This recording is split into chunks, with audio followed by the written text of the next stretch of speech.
Lawful Waffle. 2 million Arab Israeli citizens. Can you send a link to the plan to expel, eliminate them? Would seem necessary to support your genocide claim.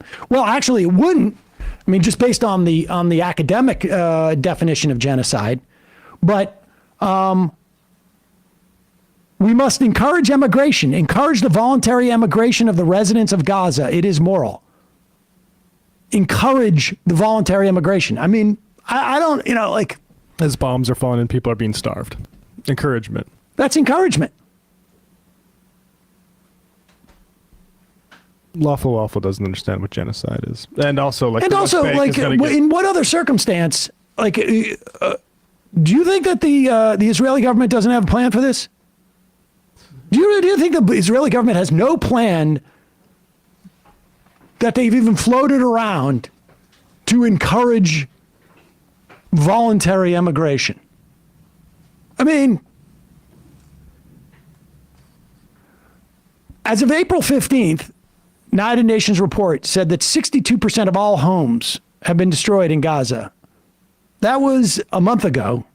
And I imagine their tally does not go up to April 15th. That their tallying is a rolling tally.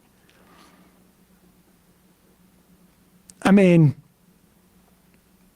more than 1 million people are without homes a month ago. It's just absurd. Like, what's the bar here? But would it make you feel more comfortable to just say, like, massive ethnic cleansing? Right. Huge. Like, I stopped short of saying a Holocaust, even though I think there are parts of the Israeli right that want one, and even, like, basically call for it. It's like Nakba. But a genocide, like, I think, because of of my understanding of this country and what we have done to the Native Americans, for instance, I have a pretty expansive view of genocide that doesn't need to just drop a nuke on Gaza and the West Bank, and anything short of that isn't a genocide. But to argue over the semantics of genocide, as opposed to, like, okay, let's just call it the mass slaughter of children. Massacres. I mean, it's just, even the argument over that one term is indicative of how little there is to argue about this. Yep. Take it up with the Israeli academics who have said it. And every day you can see new Israeli academics and they're self-hating. And saying, here are, well, you remember the images of all these crazy college kids who have been protesting, daring to set up a tent on the quad, and the cops coming in and beating them. Do you imagine if they were interfering with some type of, like, real government effort in terms of, like, trying to save lives? Well, you would imagine that the police and the authorities would come out and do something about it. Well, not when it comes to Israelis destroying aid intended for Gaza. This is at the Tarkuma crossing at the West Bank.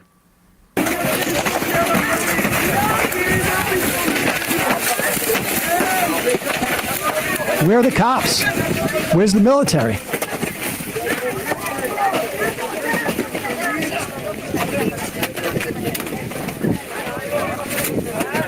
Bunch of young men.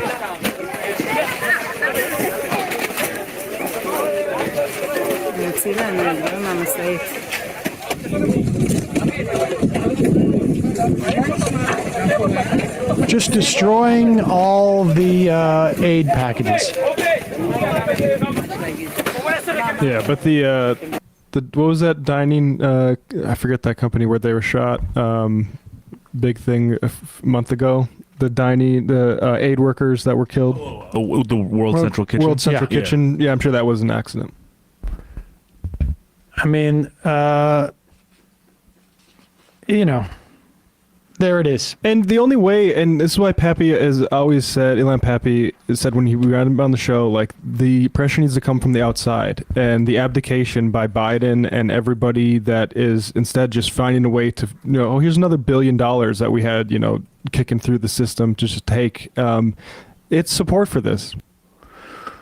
There are letters actually written by teenagers who are in jail in Israel for refusing to serve in the IDF because of this attack on Gaza, who are begging Joe Biden to do something.